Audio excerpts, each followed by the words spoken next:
Doctor B.R. Ambedkar, doctor Jyotirao फूले,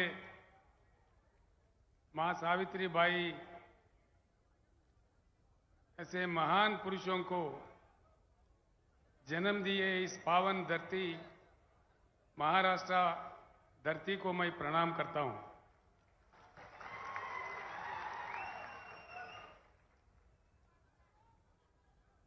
मंच पर उपस्थित नेतागण, महाराष्ट्र और तेलंगाना आज इस पक्ष प्रवेश सभा में आए हुए भाइयों, बहनों, पत्रकार मित्रों, मैं आप सभी को प्रणाम करता हूं।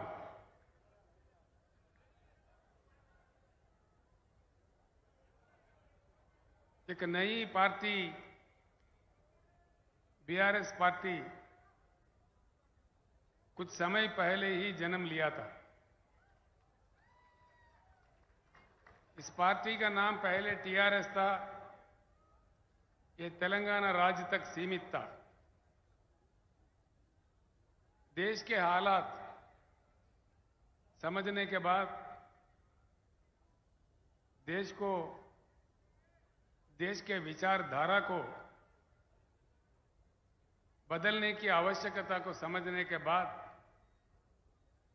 हमने फैसला लिया है कि हमको राष्ट्रीय स्तर पर काम करना है।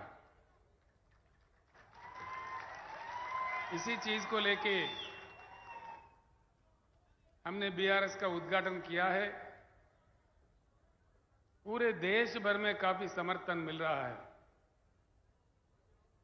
मैं एक विनम्र पूर्वक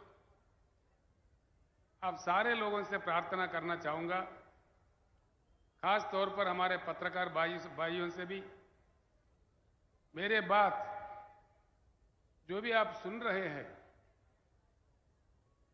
यहीं भूल मत जाइए, यहीं छोड़ मत जाइए। आप वापस अपने गांव या अपने बस्ती, अपने शहर में जाने के बाद जरूर इन बातों पे चर्चा करें, ये मैं आपसे चाहता हूं। इस बात की इस देश में बहुत सख्त आवश्यकता है। देश की विचारधारा में, देश के सोच विचार में, देश को चलने चलाने में एक बड़ी परिवर्तन की आज आवश्यकता है। हमको आजादी मिले 75 साल गुजर गए। सरकारें कई बने, नेता कई आए, आमदार, खासदार, मंत्री, मुख्यमंत्री, प्रधानमंत्री कई बने। उनको हम ही लोग बनाते गए। एक बात पे विचार कीजिए, भाषण तो बड़े लंबे लंबे आते हैं, कई बातें सुनने को आते हैं। सिंपल बात है, सिंपल बात, ये कोई रॉकेट साइंस नहीं है। मैं जो बात आपके सामने रखना चाह रहा हूं, ये कोई रॉकेट वाला मामला नहीं है, बड़ा साइंस कुछ भी नहीं है इसमें, मामूली बात है। 75 साल के आजादी के बाद इतने मुख्यमंत्री, इतने पार्टियां, इतने सरकारें, वो जो काम कर सकता है उनका कोई रोक दाग नहीं है। जो काम वो समझता है कर सकता है वो कर सकते हैं। तेलंगाना दलित बंधु आज पूरे हिंदुस्तान में मशहूर है। ऐसा ही भारतवर्ष में दलितों के साथ जो अन्याय हुआ उनका भी पीड़ा चले जाना चाहिए, ये हमारा भारत समाज का फर्ज बनता है। तो इसीलिए हमने प्रतिज्ञा लिया है, शपथ लिया है, बीआरएस सरकार आ जाए तो हर दलित घराने को 10 लाख रुपए दिया जाएगा। हर साल 25 लाख दलित घराने को देश में दलित बंधु भी लागू किया जाएगा पूरे देश भर में। रैतु बंधु जो है, किसान बंधु स्कीम, वो भी हर जगह दिया जाएगा। हर राज्य में दिया जाएगा। भाइयों, इससे मैं एक ही बात आपको कहता हूं, मैं आपको कोई युद्ध करने के लिए नहीं कह रहा हूं, आपसे किसी से झगड़ने का, लड़ने के लिए नहीं कह रहा हूं। कोई धूप में, बारिश में आके जंग करो, मैदान करो, तलवार पकड़ो, ये बात मैं नहीं कहता। बस सिर्फ इतना करो कि बैठो, समझो, चर्चा करो, एकत्रित हो जाओ। ऐसा उंगली से मारे तो मार नहीं लगेगा, मुट्ठी भर के पचकड़ मारो तो जबरदस्त मार लगेगा। उंगली बैठ के नहीं रहना है, मुट्ठी बन के रहना है। एकत्रित हो जाओ, अपने वोट अपने लिए इस्तेमाल करो, अपने वोट अपने लिए। अपना सरकार बने तब जाके हमारा समाधान निकलता है।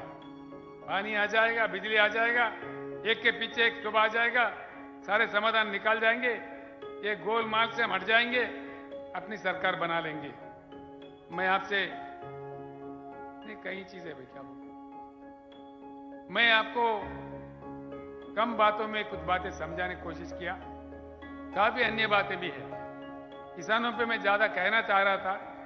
इससे पहले हमारे धर्माबाद तालुके के बापूराव कदम जी, हमारे युवा मित्र गणेश कदम मेरे पास आए थे, काफी साल पहले से मेरे पास आ रहे हो। वो चाह रहे थे बार बार कि साहब आपकी आवाज महाराष्ट्र में आ जाए, नांदेड़ में आ जाए। मैं उनका शुक्रिया अदा करता हूं और आप तमाम लोगों का भी शुक्रिया अदा करता हूं। मुझे आशीर्वाद देने के लिए जो इतनी भारी संख्या, मैंने सोचा भी नहीं था इतनी बड़ी तादाद में आप आओगे। इतनी बड़ी संख्या में आके जो आपने एकता बताई, जो प्यार मुझे दी, जो आशीर्वाद आपने दिया है, मैं दिल में रखूंगा, मैं भूल नहीं जाऊंगा। ये मेरा पहली सभा था महाराष्ट्र राज्य में। कुछ ही दिनों में भाइयों बीआरएस का काम शुरू होगा। हमारे मानिक कदम जी जो किसानों के लिए जिंदगी भर लड़ते हैं, हमारे दशरथ सावंत काका, अभी उनका 84 साल उम्र है, 84 इयर्स, अभी भी वो किसानों के लिए तड़पते हैं। ये लोग तैयार किया है पूरा नक्शा। सिर्फ 8-10 दिन के अंदर हर गांव में बीआरएस की गाड़ी आ जाएगा, हर गांव में आ जाएगा। पूरे कमिटियां बनेंगे ताकत जुटाने के लिए, किसानों को एकत्रित करने के लिए। 10 दिन के अंदर, मात्र 10 दिन के अंदर पूरे गाड़ियां हर गांव में, मतलब यानी कि महाराष्ट्र राज्य में 288 असेंबली हल्के हैं, पूरे 288 गाड़ी एक साथ निकलेंगे। छत्रपति महाराज के जन्मस्थल जो शिवनेरी है, वहां माथा टेक के शपथ लेके किसानों का सरकार बनाने के लिए पूरी महाराष्ट्र राज्य में किसान कमेटियां बनाने का प्रक्रिया शुरू होगा। मैं आपसे